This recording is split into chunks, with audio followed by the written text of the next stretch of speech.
Chinese people cannot live without crowds.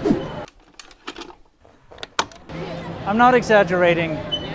A lot of Chinese people that move overseas, one of their biggest complaints is that there just aren't enough people.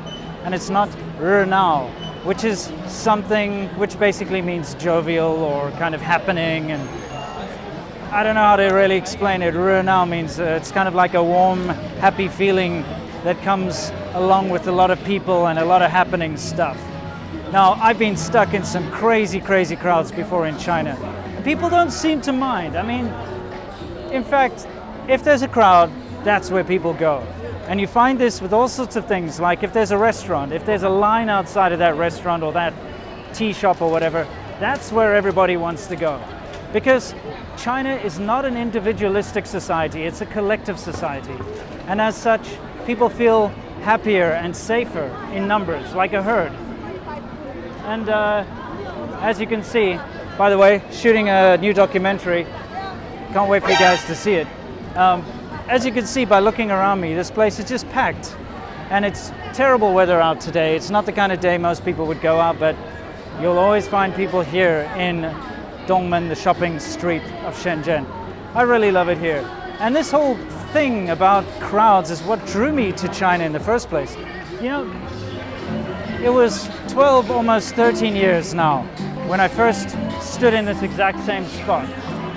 And when I came to China the first time, I was living, sorry, too loud. Let me get away from that. It's another problem, it's just way too loud around here. Anyway, when I first came to China, I was living a block down that way. And I sort of went out of the hotel exploring and I walked into this crazy mix of people and noise and strange products, and it was something else to see. And because where I come from, South Africa, there's absolutely nothing like this. There's no such thing as such a crowded, busy, happening area. It was really quite the thing for me, you know? And so I just fell in love with the place almost instantly. It's one of the main reasons I came back to China. One of the main reasons I decided to move here. Because as a young man, this is what you want. You want to go out, you want it to be a happening place, and you want to see pretty girls everywhere, and you know, street food and barbecue and people having a good time and drinking beer. And that whole concept of 热闹 really hit home to me. And that's quite honestly one of the reasons I've spent so long in China, and one of the reasons I came to China in the first place, you know. Anyway, to get back to the whole crowd thing, some stories that I've heard from my Chinese friends who moved overseas, and you know, other members of my Chinese family who've visited overseas, is they feel bored and unsafe because there just aren't people around, you know. Walk out at night, you don't see anyone on the street. Come on, guys. It's incredibly loud, and I'm going to get hit with a copyright strike. They're literally killing me.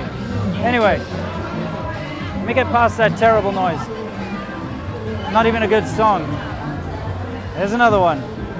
Anyway, can I finally get on with this? All right, guys, sorry. Now, these guys, these Chinese friends and, you know, ex-clients and family members who've gone overseas, literally one of their biggest complaints is that it's too quiet and there are too few people, and they feel scared and they feel weird to walk outside because there's no one there.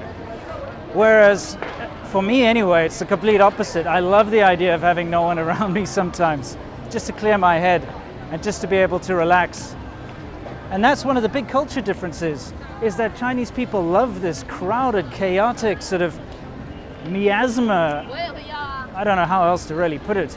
They just love it.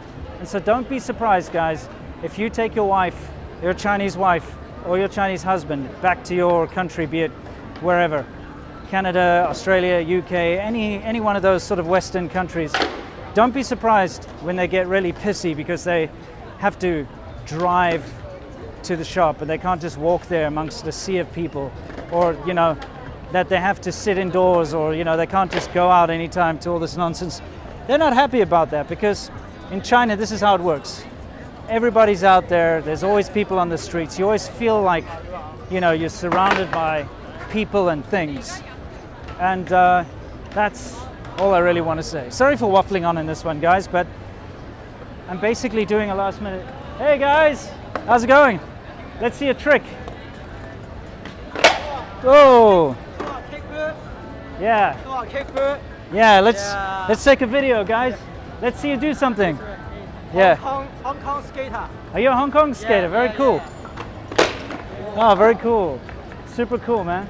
You pay? I can't. Not anymore. When I'm younger, you know. Let's see. You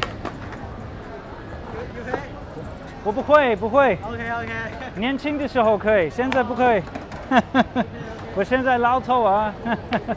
Yeah. Anyway, like I said, yeah, 真不错，真不错。Anyway, it's this kind of jovial nonsense that I'm talking about. The fact that everyone's always out there and making a noise. Anyway, I've waffled on far too long, and the only reason I'm making this vlog is because I'm waiting for a time lapse to finish.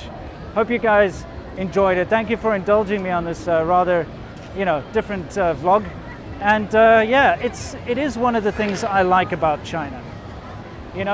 I do very often cover the things I don't like about China, but one of the things I do like about China is this whole sort of jovial nonsense that happens in the bigger cities.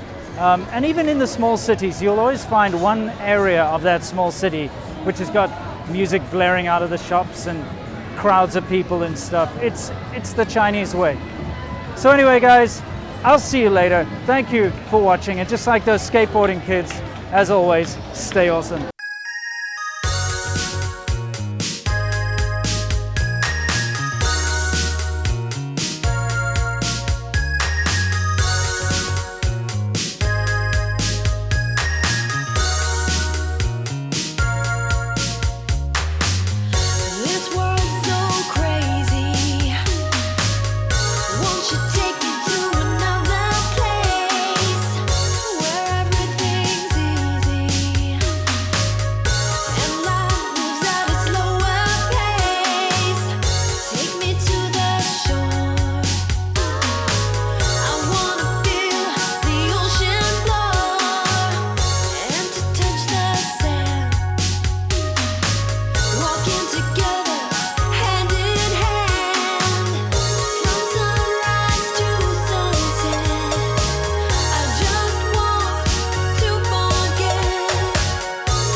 Hey guys, thanks for sitting through that. I know those crowds are insane. I can't explain to you just how uncomfortable it is if you enjoy your personal space.